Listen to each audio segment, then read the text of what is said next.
more clinical significant is the treatment. जितना वो large size, एक सेकेंड, जो हमारा साइज है शीट का, वो जितना लार्ज होगा उसका उतना ही अच्छा क्लिनिकल सिग्निफिकेंट होगा ट्रीटमेंट के ऊपर.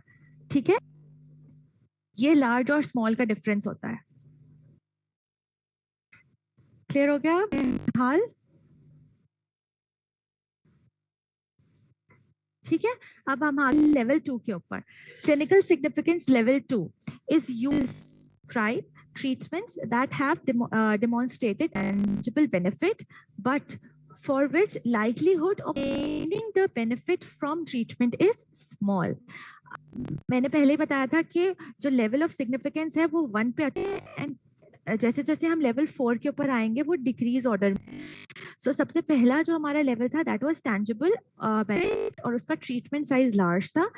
तो जो लेवल 2 हमारा that is demonstrating a tangible benefit, मगर उसका जो बेनिफिट हमें उस ट्रीटमेंट से मिल रहा है दैट इज साइज, जो स्मॉलर साइज है. ठीक है, उसकी एग्जांपल हमारे पास 2 एग्जांपल्स हैं. सबसे पहली example, advantage of tissue plasminogen activator और स्ट्रेप्टोकाइनेस. एक सेकंड, समवन इज सेइंग हाँ, लार्ज होना इज गुड. ठीक है, ट्रीटमेंट का इफेक्ट अच्छा आएगा. जैसे फॉर एग्जाम्पल मैंने बताया था, ये हमने विटामिन सी दिया फॉर स्कर्वी, तो वो हमें पता है कि स्कर्वी अगर किसी पेशेंट को है तो हम उसके डोंटली जो हम उसको ट्रीटमेंट प्रोवाइड कर रहे होते हैं उसके साथ साथ हमें विटामिन सी देना है, बिकॉज स्कर्वी का main cause is deficiency of vitamin C. जब हम उसे विटामिन सी नहीं देंगे उसके बॉडी पे कोई इफेक्ट नहीं आएगा.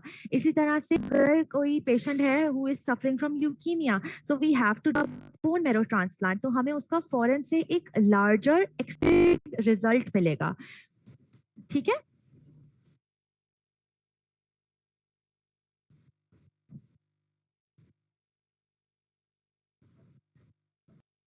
आई होप यहाँ तक क्लियर हो गया होगा.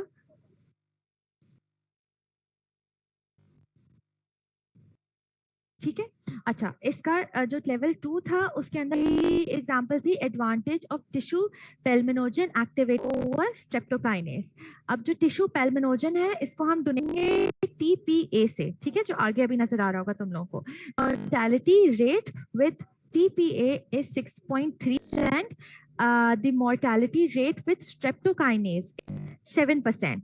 ठीक है, मतलब कि जो मोर्टेलिटी रेट जो टिश्यू पेल्मिनोजन एक्टिवेटर से हो रही है वो हमें मिल रही है 6.3%, और अगर स्ट्रेप्टोकाइनेस यूज हो रहा है तो मोर्टेलिटी मिल रही है. So there is a 1% increase with TPA.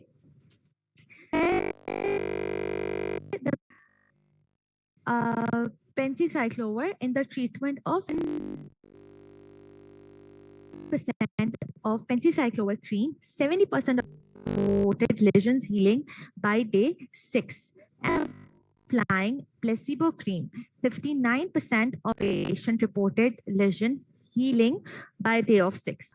So it is an 11% increased probability of healing by the day of 6. इसका मतलब ये है कि पेंसिसाइक्लोवर के ट्रीटमेंट का पहले, जैसे मैंने पहले तुम लोगों को बताया था कि 2 ग्रुप्स हमने किया था. साइज तुम लोग पूछ रहे हो, हम कंपैरिजन कैसे कर रहे थे उसको, कि हमने एक एक्सपेरिमेंटल ट्रीटमेंट किया, जैसे हमने इसके अंदर हमने उसको पेंसिसाइक्लोवर, ठीक है, और एक हमने कंट्रोल ग्रुप लिया, उसके अंदर हमने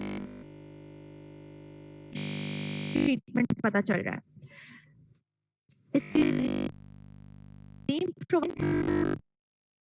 हमें रिजल्ट दे रहा था एट डे 6 और दे रहा था. तो इट मींस के 11% probability of lesion healing by day 6.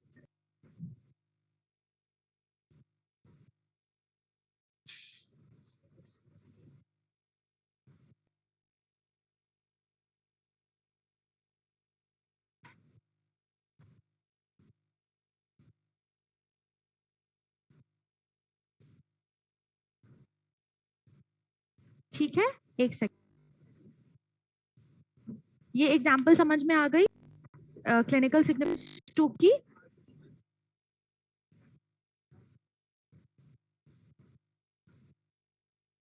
अभी तुम लोगों को जो लार्ज और स्मॉल का डिफरेंस है ना ये और भी एक्सप्लेन होगा, इसलिए उसमें मत कंफ्यूज हो। अभी आगे जो लेवल्स आएंगे उसके अंदर और एक्सप्लेन हो जाएगा, ठीक है। अब लेवल 3 को हम कैसे एक्सप्लेन करें? Treatment of clinical significance level 3 are magic bullets or miracle cures. They are beneficial, but intangible effects of treatments are so convincing that the need for RCT may appear unethical. मतलब ये जो हमारा level आ रहा है level 3, that is showing good beneficial effects, ठीक है, लेकिन they are intangible.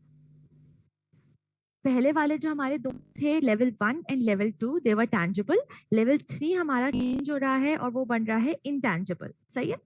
अब एग्जाम्पल क्या आएगी? Use of highly active anti retroviral therapy HAART HART in patient AIDS, ematibine in treatment of chronic myeloid leukemia, chlorhexidine varnish in prevention of caries. अब जैसे caries patient है तुम लोग के पास, normally OPTs में तुम लोग डेंटल का है, ठीक है, और बाकी जो दोनों है वो एमबीबीएस हैं, तो वो शायद तुम लोग को समझ में ना आए, लेकिन केरीज के एग्जांपल पे अगर तुम लोग फोकस करो तो अगर हम कोई केरीज की प्रिवेंशन के लिए क्लोरोहेक्सिडीन दे रहे हैं तो वो इनटैंजिबल है। क्यों? क्योंकि वो खुद अपने माइंड से परसीव नहीं कर रहा है,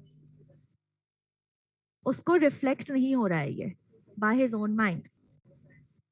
अब level 4, treatment of clinical significance level 4 are those treatments that have reliable evidence from large cities of small intangible treatment benefits because the treatment effects are small. अब इसके अंदर लेवल 4 में क्या मिलेगा? हमें intangible benefits मिलेंगे और जो ट्रीटमेंट का अफेक्ट होगा वो भी छोटा होगा, कोई लार्जर स्केल के ऊपर हमें अफेक्ट नहीं मिलेगा, हमें छोटे स्केल पे अफेक्ट मिलेगा।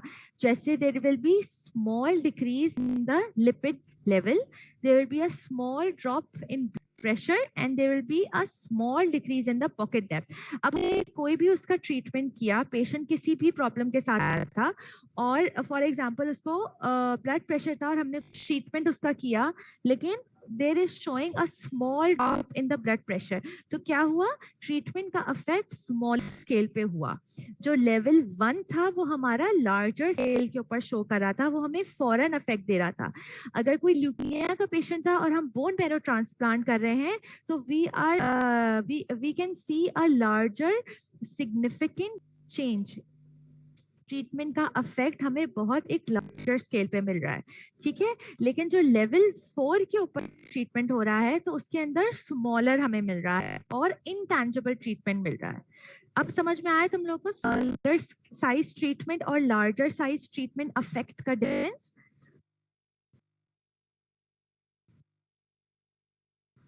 लार्जर इफेक्ट हमें मिल रहा था किसके अंदर? डेंटल इम्प्लांट पेशेंट, सॉरी ई डेंटलिस्ट पेशेंट में, जिसको हम इम्प्लांट्स अपने डेंचर्स दे रहे थे, हमें लार्जर ट्रीटमेंट इफेक्ट मिल रहा था उसके अंदर। हमें ल्यूकीमिया के पेशेंट में मिल रहा था एंड स्कर्वी के पेशेंट में मिल रहा था। लेकिन हमें स्मॉलर इफेक्ट अगर किसी भी ट्रीटमेंट में मिल रहा है, फॉर एग्जाम्पल हमने स्केलिंग की और वो हो गए हमारा इंटेंजिबल ट्रीटमेंट, ठीक है, जैसे मैंने पहले बताया था। कहाँ गया इंटेंजिबल? ये रहा इंटेंजिबल का फर्स्ट एग्जांपल देखो, changing in pocket attachment level as a result of scaling, ठीक है। अब हमने प्रोबिन डेप्थ चेक की आफ्टर स्केलिंग, तो वो इनटैंजिबल बेनिफिट दे रहा है हमें। और अगर हमने प्रोबिन डेप्थ चेक की बिफोर एंड आफ्टर, और आफ्टर प्रोबिन डेप्थ हमें ज्यादा चेंजेस नहीं मिले, स्मॉल इफेक्ट मिला हमें, तो वो हमारा साइज स्मॉल में चला जाएगा, ठीक है। अगर हमें अच्छा इफेक्ट मिल रहा होता आफ्टर स्केलिंग, जैसे कि अगर हम उसकी ब्रशिंग, उसका कोई सॉरी ब्लीडिंग का प्रॉब्लम आ रहा है फॉर एग्जांपल किसी पेशेंट को, और हम उसकी स्केलिंग कर रहे हैं प्रॉपर, उसको ट्रीटमेंट प्रोवाइड कर रहे हैं, और फिर हम उसका आफ्टर ट्रीटमेंट चेक कर रहे हैं, और अगर हमें उसकी पॉकेट डेप्थ अच्छी मिल रही है तो वो एक लार्जर स्केल पर हो जाएगा, तो वो हमारा लार्ज ट्रीटमेंट इफेक्ट के अंदर आएगा, ठीक है। आई होप अब तुम लोगों को ये क्लियर हो गया हाल, आई होप तुम्हें समझ आ गया होगा बेटा।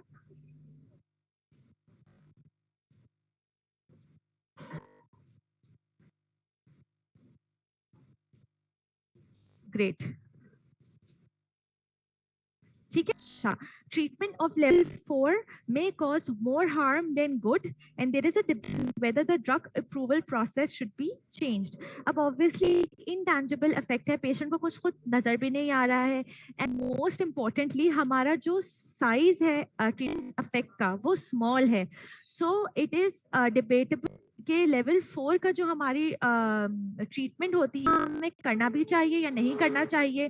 उसके जो हम ड्रग्स दे रहे होते हैं वो हमें चेंज करनी चाहिए या हमें उनका अप्रूवल दोबारा लेना चाहिए, उसके ऊपर दोबारा स्टडी करनी चाहिए. So the treatment level 4 clinical significance के अंडर जितनी भी चीजें आ रही हैं दैट आर अंडर डिबेट अभी. ठीक है.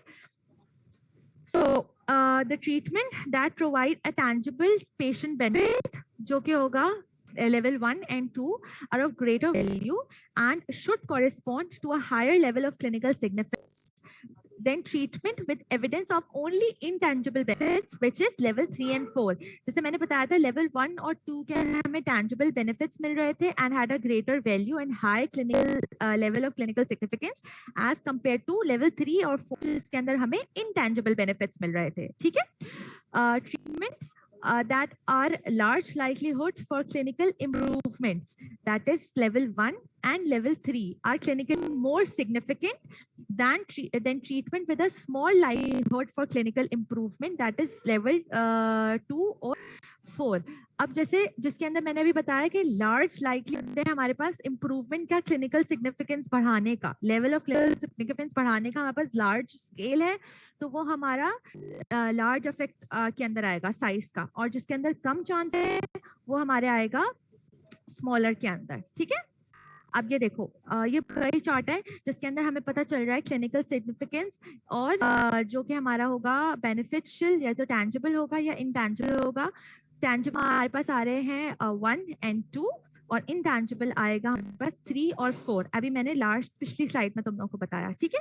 और जो साइज ऑफ बेनिफिट हमारे पास आ रहा था लार्ज और स्मॉल, लार्ज साइज हमारे पास आ रहा है लेवल 1 में और लेवल 3 के अंदर, और स्मॉल हमारे पास आ रहा है लेवल 2 और लेवल 4 के अंदर. ठीक है.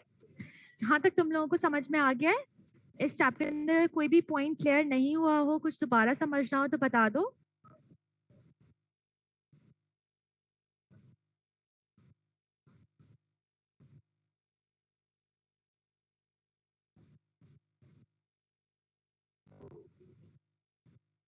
Is it clear third year? Chapter finish हो गया तुम लोगों का? सिर्फ निहाल ही ले रही है क्या lecture? She is only one who is responding right now. I have 37 students. 36 students. Okay, great. ठीक है. ये चैप्टर तुम लोगों का level of clinical significance finish हो गया है. इसका असाइनमेंट गूगल क्लासरूम पे एट 6 o'clock आज 6 बजे शाम में अपलोड हो जाएगा. ठीक है. वो तुम लोग जरूर अटेम्प्ट करना सो दैट एक चैप्टर का कॉन्सेप्ट क्लियर हो. I am going to take attendance. ठीक है. और इसके बाद अटेंडेंस ले लूंगी तो फिर तुम लोग फ्री हो.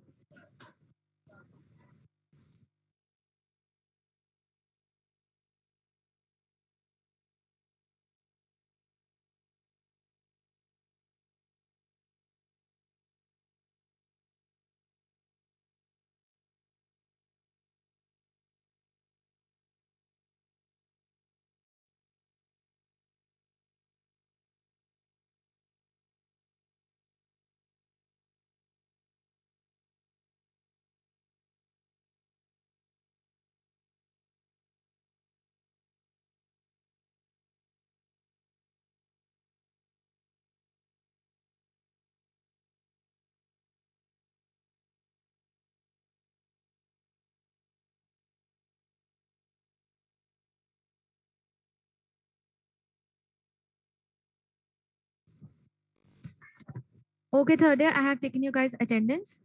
I will see you guys tomorrow, Friday lecture में. Allah Hafiz.